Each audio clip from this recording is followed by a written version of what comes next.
Hello to मेरे सभी प्यारे बच्चों। जैसा कि हम सब ने क्लास 9th जो मेरे फ्यूचर साइंटिस्ट के लिए मैंने वीडियो सीरीज तैयार करने का सोचा है, तो उसमें मैंने सबसे पहले जो चैप्टर स्टार्ट किया वो था chapter 12 improvement in food resources. तो मैं हूँ आपकी mentor Heena the science teacher. और जब मैंने ये चैप्टर स्टार्ट किया तो मैंने आपको बताया कि किस तरह से हम लोगों की कंट्री में फूड प्रोडक्शन होता है और किस तरह से फार्मर्स का इनमें जो रोल प्ले होता है और किस तरह से फूड हमारी बॉडी को ग्रो रिपेयर और मेंटेन करने के लिए ज़रूरी होता है। आज उसी सीरीज में healthy crops equals to healthy food और healthy food equals to healthy हम। लेकिन क्रॉप्स को हेल्दी कैसे रखें, चलिए जानने चलते हैं हमारे फील्ड्स में। Topic number 2, organic farming versus improvement in crop yields. उससे पहले कुछ इंपॉर्टेंट टॉपिक्स आपसे डिस्कस करना चाहूंगी कि कुछ रिवॉल्यूशंस हुई थी हमारी कंट्री में from the time of freedom, जिसमें सबसे पहली रिवॉल्यूशन आती है ग्रीन रिवॉल्यूशन। बच्चों, इस रिवॉल्यूशन का जो मीनिंग है, जो मतलब है, वो ये है कि it is the method of increasing the production of food grain. अनाज के दानों के प्रोडक्शन को इंक्रीज करने के लिए जो मेथड गवर्नमेंट द्वारा चलाया गया था, उस मेथड का नाम है ग्रीन रिवॉल्यूशन, जिसे कहते हैं हरित क्रांति। बात करते हैं ब्लू रिवॉल्यूशन की। It is the method of increasing the production of fish. किस तरह से आप मछली पालन यानी फिश प्रोडक्शन को इंक्रीज कर सकते हैं, उस मेथड को कहा जाता है ब्लू रिवॉल्यूशन। व्हाइट रिवॉल्यूशन जो कि रिलेटेड है increasing the production of milk से, दूध और दूध से बने हुए प्रोडक्ट्स, मिल्क और मिल्क से बने हुए प्रोडक्ट्स को प्रोडक्शन को इंक्रीज करने के लिए जिस रिवॉल्यूशन का नाम लिया जाता है वो है white revolution. And the last yellow revolution, and it is the method of increasing the production of oil. Oil के प्रोडक्शन को इंक्रीज करने के लिए येलो रिवॉल्यूशन को यूज किया जाता है। अब एक क्वेश्चन आता है हमारे सामने और उस क्वेश्चन को कहते हैं what is organic farming. Organic farming क्या है? In organic farming no chemical pesticides और fertilizers are used. Organic farming में किसी तरह के केमिकल पेस्टिसाइड्स या केमिकल फर्टिलाइजर्स का यूज़ नहीं होता है। बच्चों, फर्टिलाइजर्स मीन्स एक तरह से खाद कह सकते हो आप, मेन्योर कह सकते हो, ह्यूमस कह सकते हो, लेकिन केमिकल्स से बनाई हुई होती है। पेस्टिसाइड्स का मतलब होता है कि फसल को बीमारियों से, डिजीजेस से, इंसेक्ट्स से बचाने के लिए जिन केमिकल्स का यूज़ किया जाता है उसे ऑर्गेनिक फार्मिंग में नहीं यूज़ किया जाता है, क्योंकि ये सब केमिकल से बने होते हैं। No pollution of air, water and soil. किसी भी तरह से ऑर्गेनिक फार्मिंग में एयर, वाटर या सॉइल का पॉल्यूशन भी नहीं होता। Organic wastes are recycled to form manure. और जो ऑर्गेनिक वेस्ट है उसको भी रिसाइकल कर दिया जाता है खाद बनाने के लिए, और ये बिल्कुल नेचुरल मेन्योर होती है और ये सॉइल को बहुत ज़्यादा फर्टाइल बनाती है। प्लांट्स गेट नेचुरल न्यूट्रिएंट्स, और जब प्लांट्स को नेचुरल न्यूट्रिएंट्स मिलेंगे तो क्रॉप्स ऑलरेडी हेल्दी ग्रो होंगी। जैसा कि ऐसा नहीं होता कि हम बड़े बड़े सिटीज़ में सब्जी मंडी से सब्जी लाते हैं तो कहते हैं यार सब्जी में तो टेस्ट ही नहीं है, लेकिन वहीं गांव में खेत से आई हुई सब्जी खाकर हम बोलते हैं वाह मज़ा आ गया। क्योंकि जिस खाने में केमिकल ज़ीरो, सेहत में hero. Organic farming means nature का असली प्यार। Now here the topic comes improvement in crop yields. बच्चों, improvement का मतलब होता है सुधार, crop का मतलब होता है फसलें, और yields का मतलब होता है फसलों की किस्में यानी species, यानी उन्नत किस्में। तो क्रॉप यील्ड्स में इंप्रूवमेंट करने के लिए सबसे पहले हम ये जानते हैं कि क्रॉप्स क्या होती हैं। क्रॉप्स किसे कहते हैं? So the plant cultivated by humans for food, fodder, fibre, timber are called crops. Plants जिनको कल्टीवेट किया जाता है ह्यूमंस के द्वारा, जिसको इंसान उगाते हैं अपने खाने के लिए, अपने जानवरों के, अपने कैटल के, अपने लाइव स्टॉक के फॉडर के लिए, चारे के लिए, फाइबर्स के लिए और टिम्बर यानी लकड़ी के लिए, ऐसे प्लांट्स को हम क्रॉप्स कहते हैं। Around 2000 plant species are grown as crops. बच्चों, प्लांट्स की 2000 ऑलमोस्ट 2000 स्पीसीज को क्रॉप्स के रूप में उगाया जाता है, ग्रो किया जाता है। All plants parts are not edible, लेकिन उनमें भी उन प्लांट्स के सारे पार्ट्स खाने लायक नहीं होते हैं। प्लांट्स को 2 टाइप्स में डिवाइड किया गया है। The first one is edible seeds, यानी ऐसे सीड्स, ऐसे बीज जिन्हें हम खा सकते हैं, कंज्यूम कर सकते हैं। And the second one is non edible seeds, यानी ऐसे सीड्स जिनको हम खा नहीं सकते, जो खाने लायक नहीं हैं। Now the another topic is types of crops. Types और crops based on the edible seeds. ऐसे क्रॉप्स के टाइप्स को हम जानेंगे जो खाने लायक सीड्स पर बेस्ड है। इनमें सबसे पहले आता है सीरियल्स।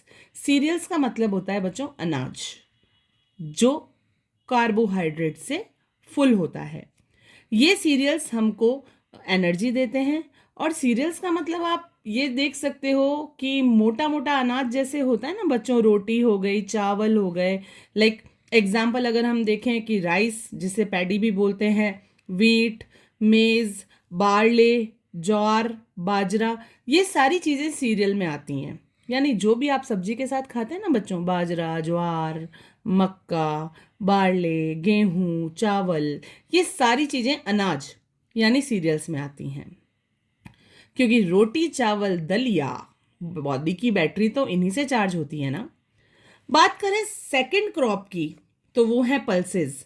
पल्सेस का मतलब होता है दालें, और दालों में प्रोटीन फुल भरा हुआ होता है। आजकल के बच्चे होते हैं ना बच्चों, हमें जिम जाना है, प्रोटीन फुल डाइट लेनी है, तो ये डाइट के लिए आपको किसी सप्लीमेंट को लेने की ज़रूरत नहीं है। आप भर भर के पनीर खाइए, प्रोटीन रिच। आप भर भर के दालें खाइए, पल्सेस कंज्यूम कीजिए।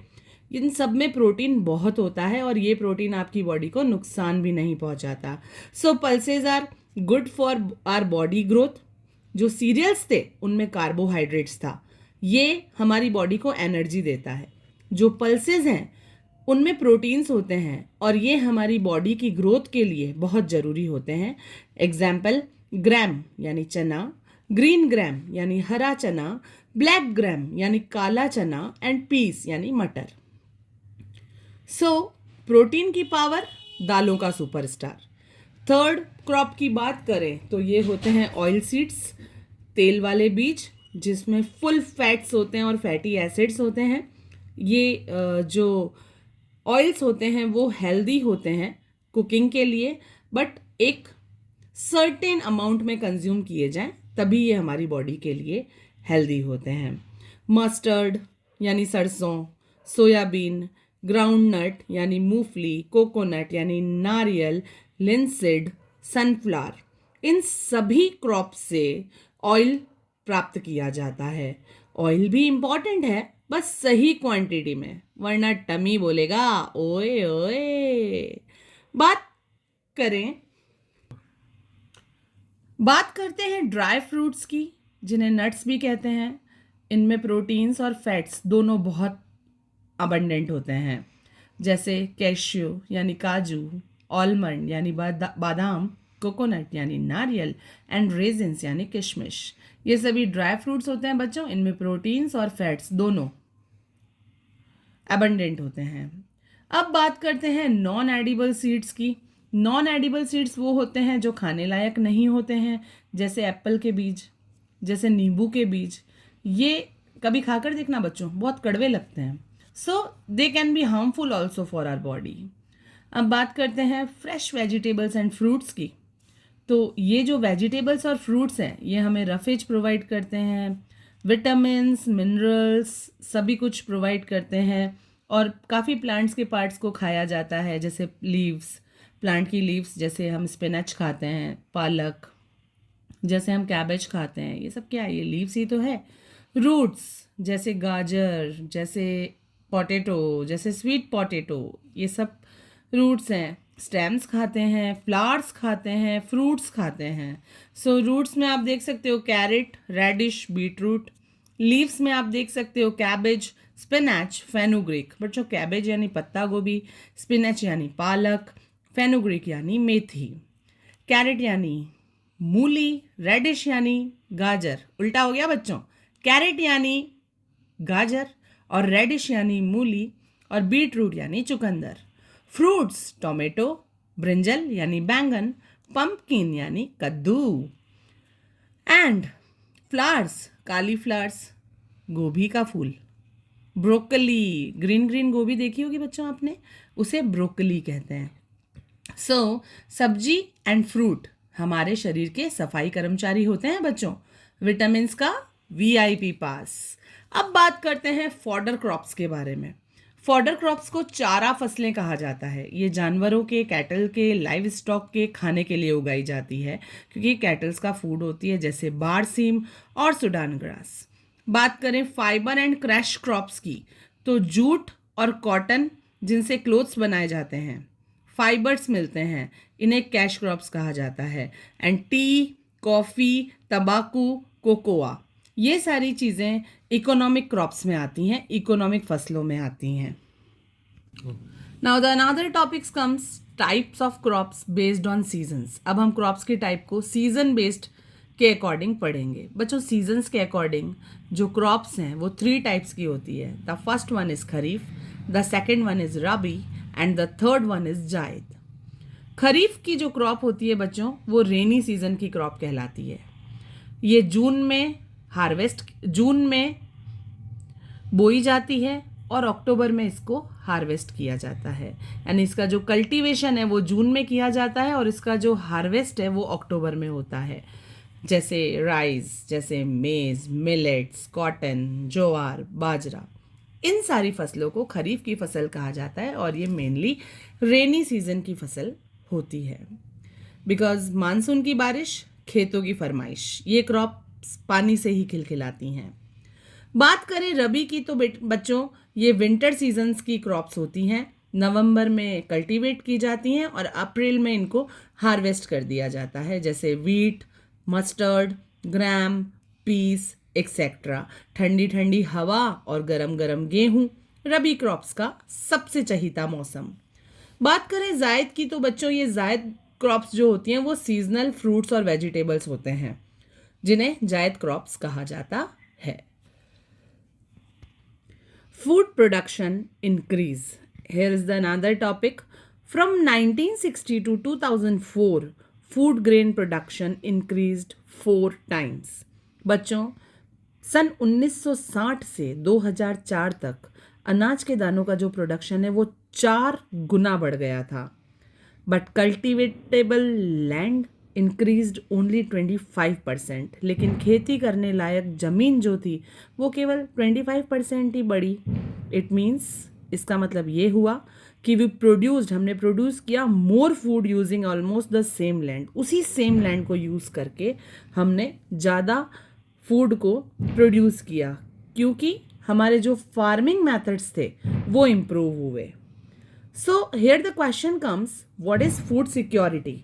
Everyone should get enough safe and nutritious food. हर किसी को पूरा, सुरक्षित और पोषण से युक्त भोजन मिलना चाहिए। इट मीन्स हर किसी को न्यूट्रिशंस वाला फूड अवेलेबल होना चाहिए और पूरी तरह से पूरा पेट भर सके, इतना खाना अवेलेबल हो सके। इस सेंस ऑफ डिवाइन को कहते हैं food security, to fight hunger and malnutrition. और क्यों फूड सिक्योरिटी जो है वो इम्पॉर्टेंट है? ताकि जो भूखमरी और जो कुपोषण है, मल न्यूट्रिशन, उस समस्या से लड़ा जा सके। और जो फूड सिक्योरिटी है वो डिपेंड होती है फूड की अवेलेबिलिटी पर, फूड के एक्सेस पर। फूड के एक्सेस का मतलब होता है बच्चों, जब हर कोई फूड को अफोर्ड कर सके उसे एक्सेस ऑफ फूड कहा जाता है। तो बच्चों लैंड तो सेम, लेकिन प्रोडक्शन गेम चेंजर। ये है इंडियन फार्मिंग का real growth. Now here is the another topic, importance of agriculture. Majority of population depends on agriculture for livelihood. हमारे देश की जनसंख्या का बहुत बड़ा हिस्सा खेती पर, एग्रीकल्चर पर डिपेंड रहता है अपनी रोजी रोटी के लिए, अपनी लिवलीहुड के लिए। व्हेन फार्मर्स अर्न बेटर, जब फार्मर्स बहुत अच्छे से मनी अर्न कर पाएंगे तो कंट्री स्ट्रांग रहेगी, क्योंकि हमारे देश का 70% पॉपुलेशन हमारे विलेजेस के फार्मर्स बनाते हैं। So we must improve agriculture methods. तो हमें हमारे एग्रीकल्चर मेथड्स को इम्प्रूव करना ही चाहिए, क्योंकि उसी से हमें हाई क्रॉप यील्ड्स मिल पाएंगी, बेटर इनकम हो पाएगी और हमारे देश में भुखमरी की समस्या खत्म हो जाएगी। वो कहते हैं ना बच्चों कि किसान खुश तो देश खुश, फार्मिंग स्ट्रांग तो फ्यूचर स्ट्रांग। आज भी खाना मिले, आने वाली पीढ़ी को भी खाना मिले, यही है सस्टेनेबल एग्रीकल्चर। और बच्चों, क्रॉप इम्प्रूवमेंट सिर्फ ज़्यादा उगाने की कहानी नहीं, बल्कि नेचर को सेफ रखने की रिस्पॉन्सिबिलिटी भी है। तो मिलते हैं अगले वीडियो में साइंस की नई जानकारी के साथ। Crop variety improvement, crop production management, crop protection management जैसे टॉपिक्स के नोट्स के साथ एक बार फिर। Till then, bye bye, good night my kids.